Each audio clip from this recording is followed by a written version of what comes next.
CH-213 ruler class beast battle magician अपने अपने गरुड़ को उड़ने का ऑर्डर दे ही रहे थे कि तभी वहां कुछ ऐसा हुआ जो कभी किसी ने नहीं सोचा था। बैटल मैजिशियन के ऑर्डर देने के बाद भी कोई गरुड़ उड़ना तो दूर की बात है, वो अपनी जगह से हिले भी नहीं।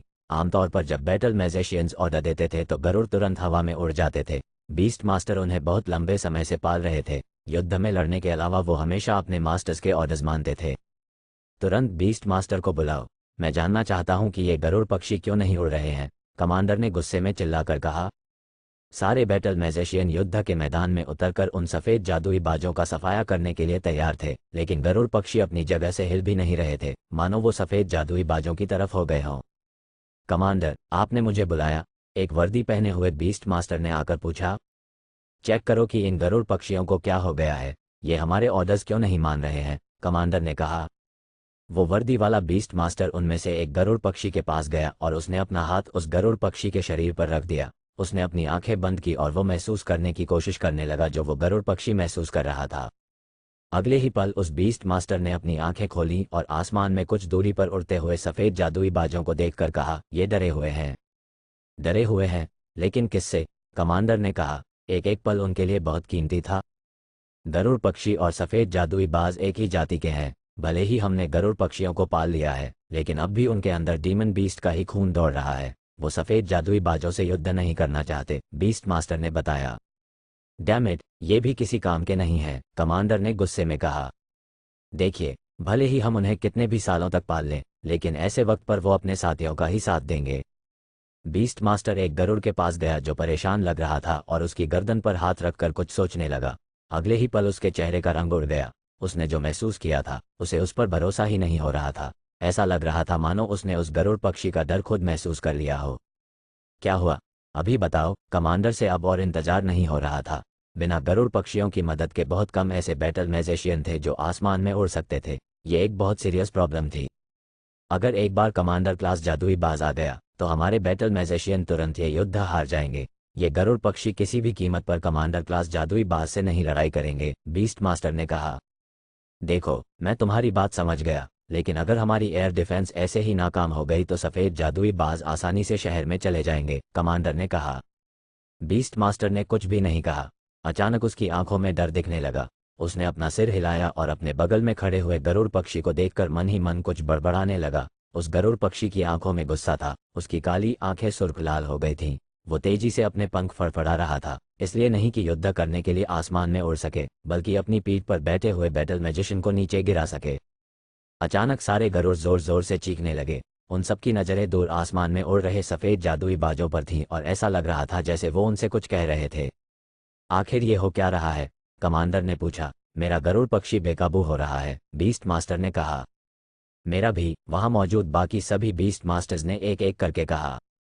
गरुड़ पक्षी उन जंजीरों से निकलने की कोशिश कर रहे थे जो उनके पैरों में बंधी हुई थीं। अगर वो जंजीरें ना होती तो वो कब के उड़ गए होते। ये हमारे खिलाफ हैं, ये हमें धोखा दे रहे हैं, एक काफ़ी एक्सपीरियंस्ड बैटल मैजिशियन ने कहा। क्या? कमांडर ने गरुड़ पक्षियों को ध्यान से देखा। उनकी आंखों का कलर अब बदल गया था। वो उन जंजीरों से निकलने की कोशिश कर रहे थे और कुछ तो अपने बैटल मैजिशियन पर हमला भी कर रहे थे। नहीं नहीं नहीं, ये ठीक नहीं हुआ। अब हम क्या करेंगे? सिचुएशन अब उनके हाथ से निकल चुकी थी। वो वाकई बेबस महसूस कर रहे थे।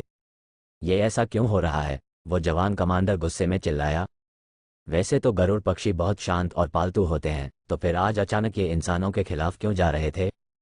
मैंने आपसे कहा था ना कि अगर आसपास कोई कमांडर क्लास जादुई बाज होगा तो ये उसके खिलाफ जाने से डरेंगे, लेकिन अगर कोई गरुड़ प्रजाति का ही रूलर क्लास डीमन बीस्ट आ गया तो ये उसके ओरा के कारण हमें धोखा दे देंगे, बीस्ट मास्टर जोर से चिल्लाया। उसके चेहरे का रंग उड़ गया था।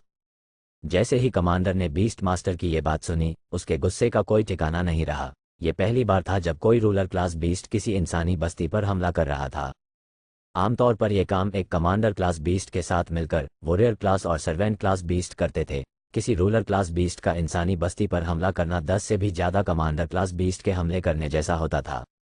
जल्दी इन सारे गरुड़ पक्षियों को मार दो वरना ये हमें धोखा दे देंगे। ये गरुड़ कभी भी रूलर क्लास बीस्ट के ऑरा से नहीं बच पाएंगे, अचानक बीस्ट मास्टर चिल्लाया। वहां खड़े बैटल मैजिशियन हैरान रह गए थे। उन्होंने कभी भी नहीं सोचा था कि एक रूलर क्लास बीस्ट इतना खतरनाक होगा कि जिन गरुड़ पक्षियों को उन्होंने बचपन से पाला था वो भी उनके खिलाफ हो जाएंगे। तुम सब लोग किसका इंतजार कर रहे हो? क्या तुम इस किले को तबाह होता देखना चाहते हो? नहीं ना, तो फिर इन धोखेबाज गरुड़ पक्षियों को अभी इसी वक्त मार डालो। जब बीस्ट मास्टर ने देखा कि बैटल मैजिशियन उन गरुड़ पक्षियों को मारने में हिचकिचा रहे थे, उसने तब कहा। उस जवान कमांडर ने एक गहरी सांस ली और कहा, मार दो इन सबको, इसी वक्त मार दो। पश्चिमी किले के एक वॉच टावर पर एक 17 साल का लड़का अपने पैर लटकाकर बैठा था। वो अपना पूरा ध्यान लगाकर बांसुरी बजा रहा था। बांसुरी से जो धुन निकल रही थी वो बहुत मीठी और मनमोहक थी। इस धुन को सुनकर पास के थपेड़ों से एक ग्रे वाइट गरुड़ उसके पास आ गया। ये गरुड़ ज्यादा बड़ा नहीं हुआ था, वो बढ़ ही रहा था। लड़के ने उस गरुड़ को प्यार से सहलाया और बोला, दोस्त, क्या तुम अकेले ही शिकार कर रहे थे? कहीं ऐसा इसलिए तो नहीं क्योंकि तुम्हें किले का खाना बिल्कुल भी अच्छा नहीं लगता, या फिर वो बीस्ट मास्टर तुम्हें फिर से परेशान कर रहा है? मैं जानता हूँ वो तुम्हें इसलिए परेशान करता है क्योंकि तुम मिक्स ब्रीड के हो, लेकिन तुम परेशान मत हो। अच्छा, जब भी मुझे मौका मिलेगा मैं तुम्हारे लिए कुछ टेस्टी सा बना दूंगा। उस गरुड़ पक्षी ने अपना सिर हिला दिया, मानो वो लड़के की सारी बातें समझ रहा हो। वो लड़का और गरुड़ कुछ देर तक वॉच टावर पर एक दूसरे के साथ खेलते रहे। अचानक उन्हें किले के सायरन की आवाज़ सुनाई दी। पूरे किले में हलचल मच गई और सारे बैटल मैजिशियंस युद्ध के मैदान की तरफ जाने लगे। क्या चल रहा है? उस लड़के ने वहां से गुजरते हुए एक बैटल मैजिशियन से पूछा। अनिरुद्ध, तुम वहां क्या कर रहे हो? जल्दी जाकर किले के अंदर छिप जाओ। तुम जैसे लड़के को तो वो सफ़ेद जादुई बाज 1 सेकंड में ही खा जाएंगे, उस बैटल मैजिशियन ने कहा। कोई डरने की बात नहीं है, ये मेरा दोस्त मेरी रक्षा कर रहा है, अनिरुद्ध ने अपने गरुड़ की तरफ इशारा करते हुए कहा। तभी वहां एक लंबा लड़का आया जिसके चेहरे पर कई दाग थे और उसने कहा, तुम्हारी रक्षा कर रहा है? कहीं तुम पागल तो नहीं हो गए? हमें अपने सीनियर से ऑर्डर आया है कि सारे बैटल मैजिशियंस को अपने गरुड़ पक्षियों को मारना है। ये तुम क्या कह रहे हो? कमांडर भला ऐसा ऑर्डर क्यों देंगे? अनिरुद्ध को उस लड़के की बातों पर भरोसा नहीं हो रहा था। देखो, बर्फीले पहाड़ों से एक रूलर क्लास बीस्ट आया है। इस किले में मौजूद सारे गरुड़ पक्षी हमारे खिलाफ जा रहे हैं। तुम किसका इंतजार कर रहे हो? मैंने कहा ना, अपने इस गरुड़ को मार दो। याद रखना, जो इस ऑर्डर को फॉलो नहीं करेंगे उन्हें मिलिट्री से सजा मिलेगी, उस दाग वाले लड़के ने चिल्लाकर कहा। अनिरुद्ध बुरी तरह से चौंक गया था। उसने अपने गरुड़ पक्षी की तरफ देखा जो अभी पूरी तरह से बड़ा भी नहीं हुआ था। वो उसे कैसे मार सकता था? ये गरुड़ उसके भाई ने उसे तोहफे में दिया था। ये उनका उसके लिए शहीद होने से पहले आखिरी तोहफा था। वो उस गरुड़ को तब से पाल रहा था जब से वो एक बच्चा था और इतने सालों में वो उसका सबसे अच्छा दोस्त बन गया था। ऐसे मिक्स ब्रीड वाले गरुड़ को कभी भी आर्मी में रुकने की परमिशन ही नहीं मिलनी चाहिए थी, उस चेहरे पर दाग वाले बीस्ट मास्टर ने कहा। नहीं, अचानक अनिरुद्ध उस गरुड़ की तरफ देखकर चिल्लाया और अपनी बांसुरी बजाने लगा। जैसे ही उस गरुड़ ने वो धुन सुनी, वो सिग्नल को समझ गया और अपने पंख फड़फड़ाने लगा। इसके बाद जब लड़के ने अपनी धुन बदल दी तो वो गरुड़ ये सिग्नल भी समझ गया और आसमान में उड़ गया। भले ही अभी वो पूरी तरह से विकसित नहीं हुआ था और न ही उसके पंख अभी पूरी तरह से बड़े थे, लेकिन उसकी रफ्तार एक आम गरुड़ पक्षियों जितनी ही थी। अगले ही पल वो गरुड़ थपेड़ों के बीच में गायब हो गया। ये देखकर वो बीस्ट मास्टर, जिसके चेहरे पर दाग थे, गुस्से में तमतमा गया। उसने अनिरुद्ध को उंगली दिखाते हुए कहा, बेवकूफ़ लड़के, तुमने आर्मी के ऑर्डर को नहीं माना। तुम आर्मी में रहने के लायक नहीं हो, बिल्कुल उसी मिक्स ब्रीड की तरह। क्या तुम्हें कोई अंदाजा भी है कि तुमने क्या किया? वो गरुड़ हमारे खिलाफ हो जाएगा और फिर बाकी के सफ़ेद जादुई बाजों के साथ किले पर हमला करेगा। अनिरुद्ध उस बीस्ट मास्टर की सारी बातें सिर झुकाकर सुन रहा था। उसे समझ ही नहीं आ रहा था कि आर्मी ने इतना क्रूर फैसला क्यों लिया था, और वो और उसका गरुड़ कई सालों से एक साथ थे, इसीलिए उसे सजा मंजूर थी, लेकिन वो अपने हाथों से अपने गरुड़ को नहीं मार सकता था। जब गुस्से में वो बीस्ट मास्टर वहां से चला गया तो अनिरुद्ध ने अपना सिर उठाया और देखा कि किले में कई सारे सफ़ेद पंख हवा में उड़ रहे थे। पास के ट्रेनिंग ग्राउंड में गरुड़ पक्षियों की लाशों के ढेर लग गए थे।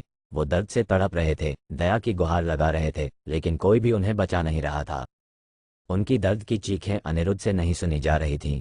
वो सारे गरुड़ पक्षी जिन्हें उसका भाई बहुत मेहनत से लाया था, और आज उसकी आंखों के सामने वो सब एक के बाद एक मारे जा रहे थे।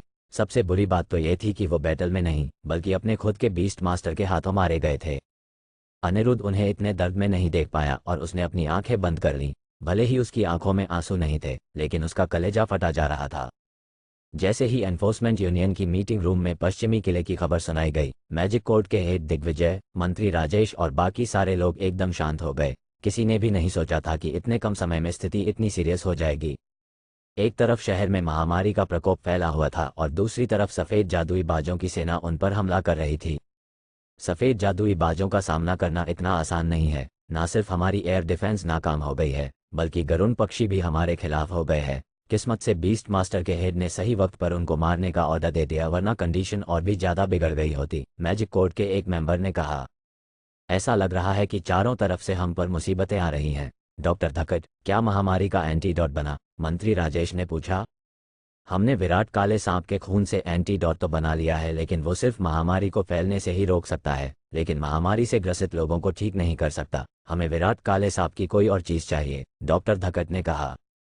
दिग्विजय ने तुरंत मीरा की तरफ देखा जो दो शाही गार्ड्स के बीच खड़ी हुई थी और बोले, तुरंत धवल पहाड़ जाओ और कुल देवता का जहर लेकर आओ। दिग्विजय की बात सुनते ही मंत्री राजेश खड़े हुए और बोले, अगर उस विराट काले सांप के खून से ऐसा एंटीडोट बना है जो इस महामारी को रोक सकता है, इसका मतलब तो यही है कि वही महामारी के लिए जिम्मेदार है। क्या आपको कोई भी अंदाजा है कि सिचुएशन कितनी सीरियस है? क्या आपको अब भी लगता है कि आप अपनी प्राचीन परंपराओं पर वक्त बर्बाद कर सकते हैं? आपकी इस बेवकूफ़ी से हजारों लोगों की जान जा सकती है। राजेश की बात सुनकर दिग्विजय शांत हो गए। इसके बाद राजेश तुरंत गुस्से में मीरा के पास जाने लगे। ये देखकर दिग्विजय खड़े हो गए। उन्हें लगा था कि मंत्री राजेश मीरा पर अपना गुस्सा निकालेंगे। मंत्री राजेश वहां खड़े होकर मीरा को देख रहे थे। कुछ पलों बाद उन्होंने अपना सिर झुकाया और उनके कंधे भी झुक गए। ऐसा लग रहा था कि वो मीरा से मदद मांगने वाले हैं।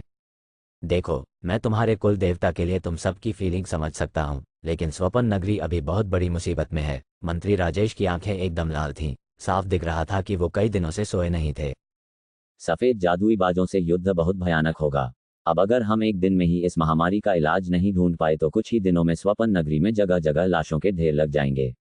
इसलिए मंत्री राजेश ने मीरा के सामने अपना सिर पूरी तरह से झुका लिया और गिड़गिड़ाकर बोले, मीरा, मैं तुमसे उन लोगों की जान की भीख मांगता हूँ। विराट काले सांप को वापस बुला लो। मैं तुमसे वादा करता हूँ, अगर हमें महामारी का एंटीडोट मिल भी गया तब भी हम उसे नहीं मारेंगे।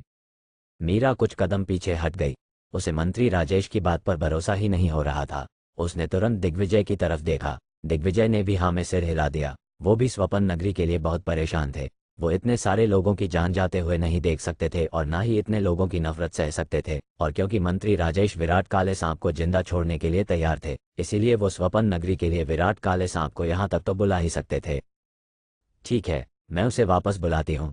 मैं उसे पश्चिमी झील में ले आती हूँ, मीरा ने कहा। हे गाइज, मेरे चैप्टर को लाइक करना मत भूलना। आपका एक लाइक मुझे और भी इंटरेस्टिंग और जल्दी लिखने के लिए मोटिवेट करता है। आपके सपोर्ट के बिना यह संभव नहीं है। धन्यवाद। स्माइल।